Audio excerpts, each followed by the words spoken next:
미디어 뉴스인데요. 상당히 중요한 사안이라서 공유를 안 해드릴 수가 없습니다. 고발 뉴스가 정리를 했는데요. 조현천 기무사령관, 이 사람이 지금 미국에 있는 게 마치 검찰로서는 정말 자신들 수사 안 해도 하기도 싫고 할 필요도 없는 사안인데 안 해도 되게끔 만들어주는 정말 감사한 사람이지. 땡큐 조현천 하고 있는 게 바로 대한민국 검찰의 오늘날의 현실인데, 그럼 빨리 기소중지해놨으면 최소한 조현천이 없는 가운데도 이미 충분히 수사할 수 있는 자료가 널려 있잖아요. 온갖 문건들이 있고, 이미 검찰은 작년 말에 조사 2부장이 윤석열 당시 서울 중앙지검장의 라인이죠. 조사부장이니까. 그죠?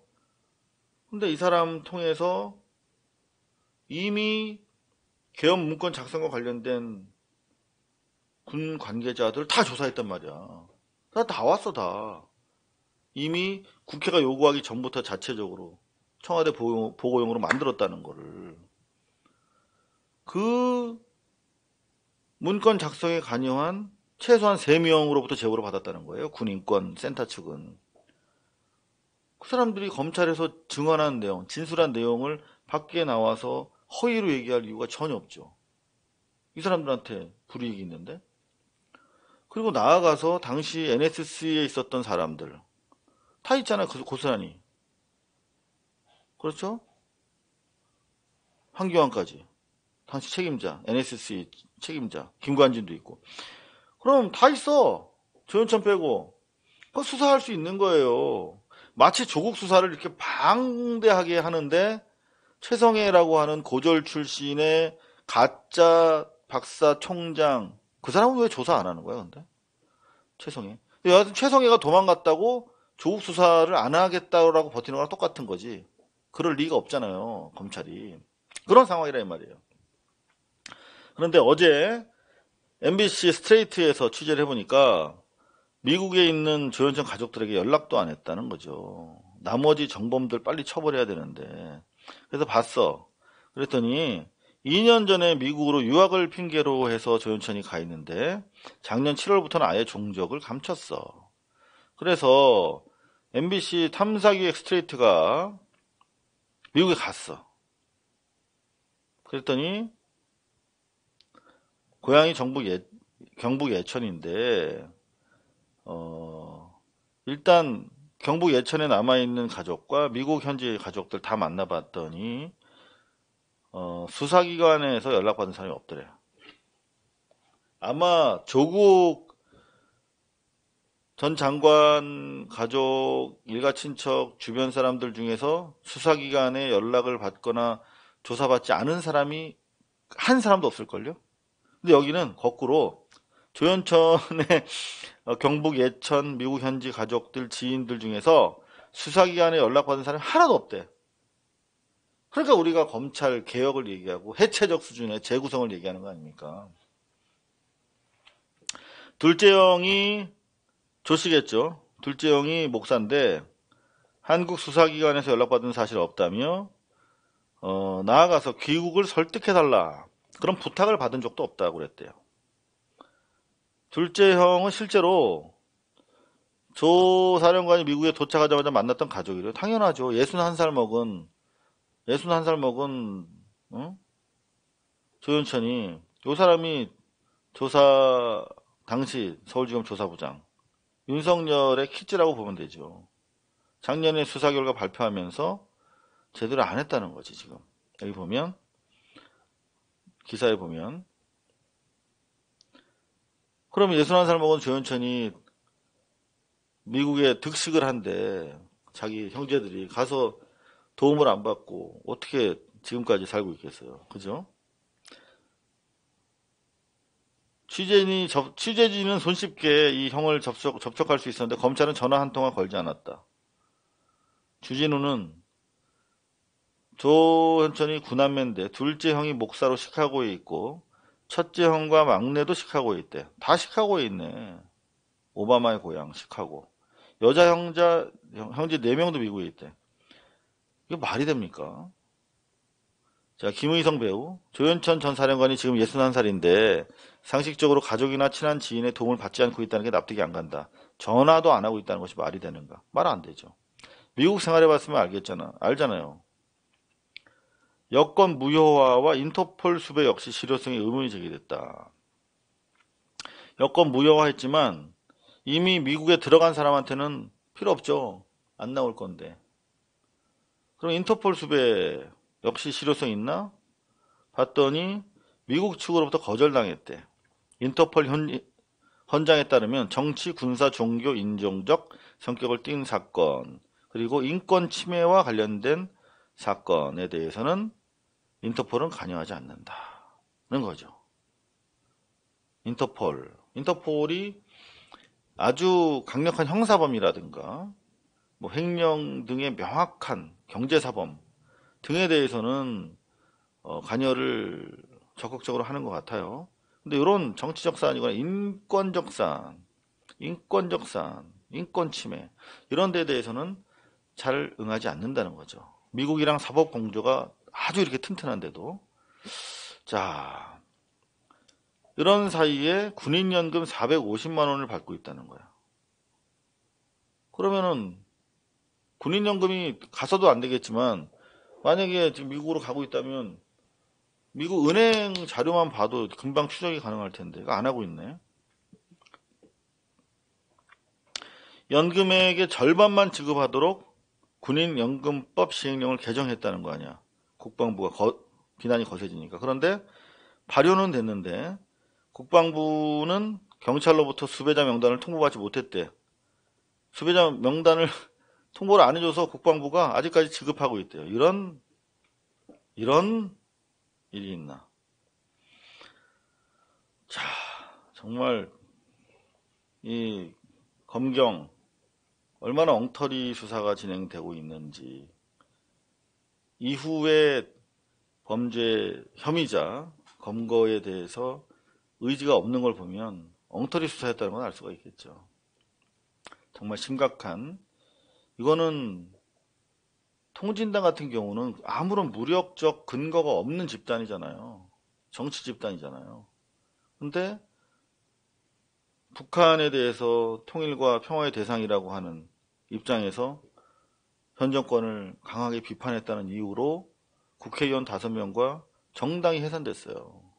근데 이런 조현천 같은 자는 실제로 정당한 국민적 저항의 산물인 촛불과 정당한 국회에서의 탄핵 의결, 그리고 나가서 헌법재판소의 판단까지도 있었는데 그런 것들 다 무시하고 국민들을 탱크로 짓밟으려고 실제적인 지도상에서 이렇게 그린 게 아니라 실제적인 이행을 위한 절차에 들어갔잖아요. 근데 아직까지 이 사람들을 우리가 놔주고 있다?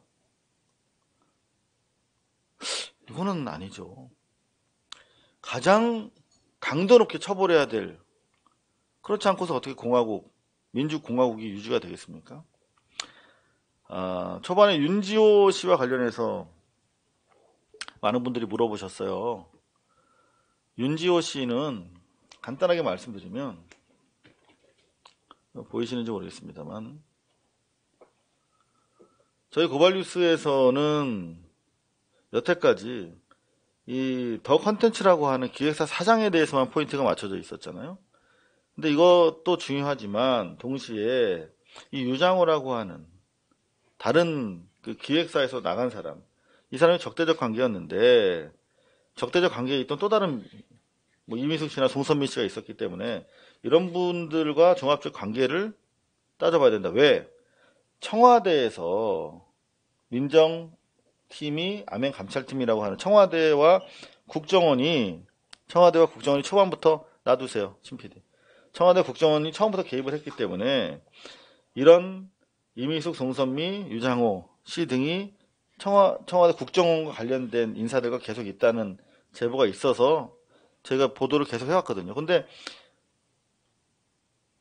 이번에 윤지호 씨가 국내에 들어와서 쭉 언론 인터뷰를 하는 거 보니까 우리가 보도한 내용과 상당히 일치가 되는 부분이 있더라. 특히 이 이미숙 씨와 관련해서, 그리고 특히 이 윤양호 씨가 국정원 직원과 나름대로 도움을 주고받으면서 청와대의 큰 틀에서의 당시 여론 분산 공작에 활용된 것이 아닌가 하는 저희가 제기했던 의혹과 관련해서 의미 있는 말씀이 있었어요. 그래서 저희가 다른 언론 보도 이후에 윤지호 씨를 스튜디오에서 만나서 저희가 방송을 했죠. 이 조선일보 기사인데요. 조선일보가 어제 보도한 내용입니다. 윤지호 씨에 대해서 여권 무효화 조치를 했고, 아까 저희가 봤죠. 여권 무효화는 이미 외국에 계신 분한테는 별로 큰 데미지가 없겠지. 인터폴 적색 수배도 요청했다는 거죠. 근데 조금 전에 봤던 것처럼 쿠데타 모의 주도 세력도 적색 수배를 미국에서 거부하는 상황이야. 근데 더구나 윤지호 씨는 대한민국 검찰에 의해서 보셨던 이 조선일보 당시 간부급 기자가 기소가 돼 있는 상태예요. 재판이 회부돼 있어요. 그게 무슨 말이냐면 윤지호의 진술을 대한민국 정부에서 유의미하게 인정해서 재판을 회부했다는 거예요. 그러면 만약에 무죄가 나올 수도 있겠으나 최소한 정부 차원에서는 윤지호의 진술이 일관되고 의미가 있다고 판단한 거잖아요. 그렇잖아요. 그리고 저희가 취재해보니까 국정원과의 연관성을 취재하는데 우리 내용이 상당히 일치하고 도움이 됐더라. 그래서 그런 얘기를 쭉 저희는 했어요.